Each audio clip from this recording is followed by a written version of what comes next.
All right, so digging around, trying to find more scientific articles on fibromyalgia and how that all works, I ran across these articles saying, what? Having fibromyalgia makes you less likely to die from COVID-19? Are you serious? Why has this not been spread? Why has this not been shared? So, okay, I'm going to share it. Apparently, I have to because there aren't that many references of people who did. So here we go.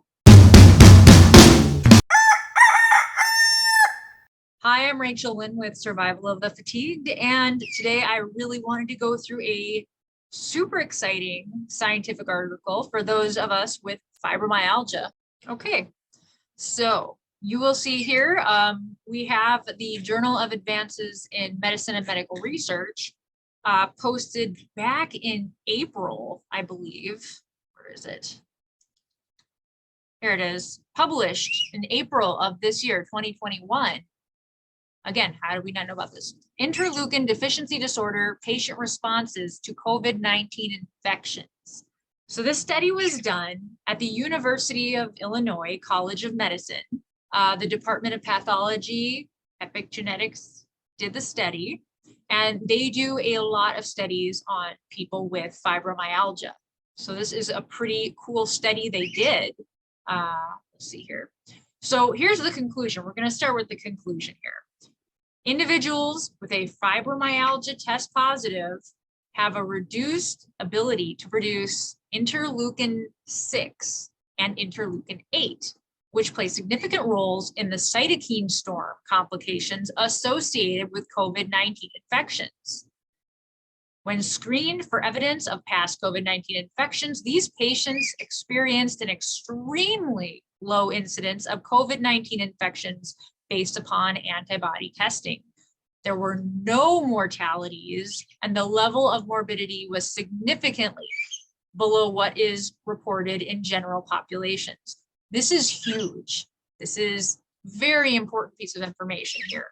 Because we don't make what is needed, the interleukin 6, interleukin 8, we don't produce it properly in order to even have them to make the cytokine storm, which is what makes COVID become deadly. So it defined fibromyalgia, immune dysfunction disorder that stems from the inability of peripheral blood mononuclear cells to secrete normal quantities of particular chemokines and cytokines. These are MIP1 alpha, MIP1 beta, interleukin 6, and interleukin 8.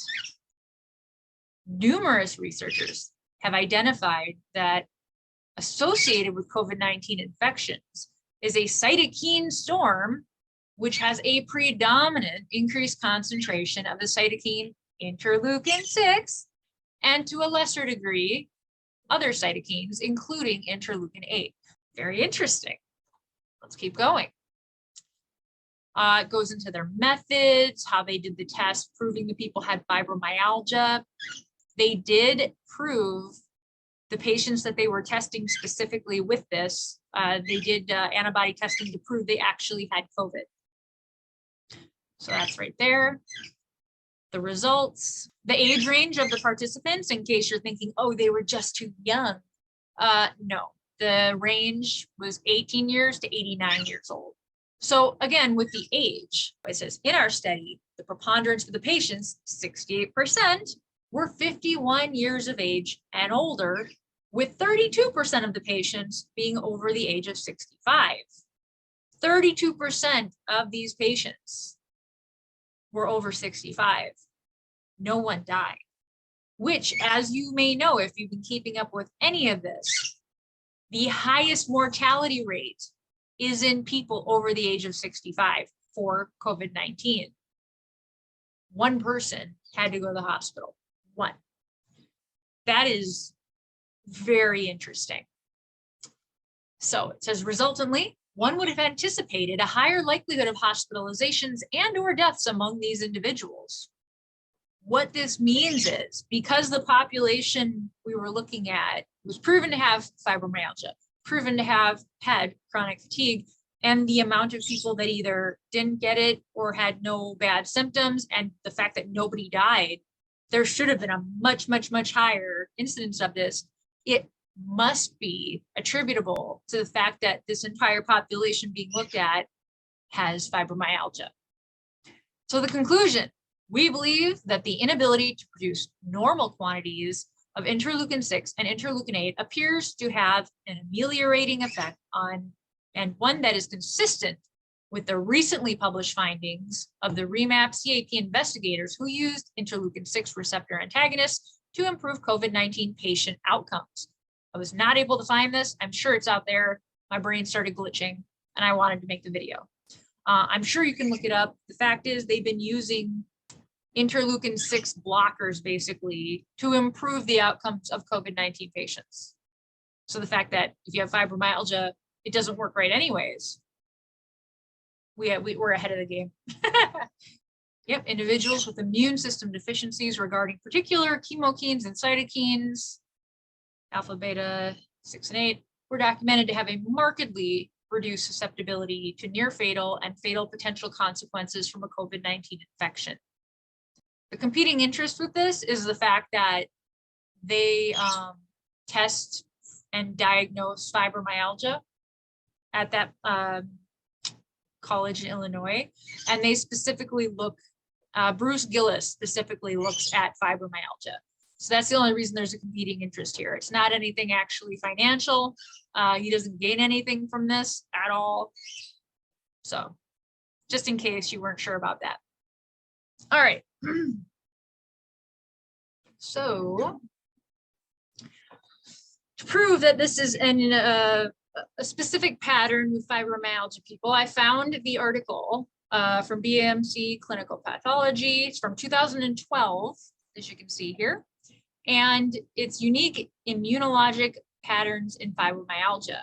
And what they found here is that the cytokine responses, so when you're sick, basically, they found that the cytokine response is different in people who have fibromyalgia. It is significantly lower than those of healthy individuals. And interleukin-6 and 8 were specifically spelled out in this article here. They were actually considering using this as a specific test for fibromyalgia because it was so, what's the word? Reliable. I'm not sure what happened with that, but since 2012, they've known that this happens. If you have fibromyalgia, you have issues with your cytokine receptors. So a good way to know if you have this. So you know how everyone around you gets really sick at your home or your friends or at work, and they get really sick, but you don't. You kind of get the sniffles, you kind of you get a little sick. Mostly you just feel really crummy and worn down. You don't really get like pukey, you don't get the high fever. You're lucky if your fever even gets to 100 ever. You tend to run really low with your body temperature, especially when you're sick. That is a huge sign that you have this. I always thought I just didn't get really sick. I'd get a little cough, sniffles, but I just feel crummy for a really long time, like weeks or months. And even when I was sick, my temperature never ran up, ever. I mean, yeah, I've had my appendix out and my temperature wasn't really up at all. Even though it needed to come out, CT showed. But it's just a common thing because of this, because those interleukins are what cause the cytokine storm, which is what causes the fever. So things like that tend to not happen with us with fibromyalgia. I did try and find if this was also related to chronic fatigue syndrome. And there's mixed signals on that. From what I could tell from all the scientific articles I found, all 3 of them, it's a mixed bag. I think it depends on how you got it and then how long you've had it also seemed to affect it. If you got it in childhood versus if you got it in adulthood. Basically, it was all inconclusive for chronic fatigue syndrome. But with fibromyalgia, apparently you can diagnose with it according to this article. So very important. And then I also pulled up this article for you guys How are they using interleukin-6 in monitoring severe cases of coronavirus disease? And this is from, oh, you don't put the date right on it. Well, it says 2019, but here it is, March 2020, published June 2020. But yeah, baseline interleukin-6 was found to be associated with COVID-19 severity. High baseline interleukin-6 was also associated with more progressed chest computed tomography or CT findings. So that means you had a worse lung condition. Significant decrease in interleukin-6 and improved CT assessment was found in patients during recovery. So when the interleukin-6 went down, you were recovering, and it was shown, it correlated with recovery, and it correlated with your lungs not being as bad on the CT scan. While interleukin-6 was further increased in exacerbated patients. So that means if you got worse, so did the amount of interleukin-6 in your body. So there was a ton, and I mean a ton of reports on this correlating this. This isn't a one report thing. They know there's interleukin-6 relationship between the cytokine storm and severity of coronavirus. And I'm starting to lose my voice now, so I'm going to wrap this up. So finally, something good about having fibromyalgia. Finally, you are almost not likely to die. Very rare, it sounds like. It's already rare with COVID-19, but when you have fibromyalgia, even less than that, even less possibility you'll have to go to the hospital. Doesn't mean it doesn't happen. There was one that had to go to the hospital. They had 0 issues after they left the hospital though. So that's good. So while your risk of severe illness and death is minuscule, your risk of long COVID, chronic fatigue on top of your chronic fatigue is extremely high. It is manageable if you manage it right away. Not like me, where I pushed through it and thought it would be normal. I cannot find the original thing on that. There was a couple of them with just strong viral illness, period, affecting fibromyalgia to cause that. And it's called post-viral fatigue.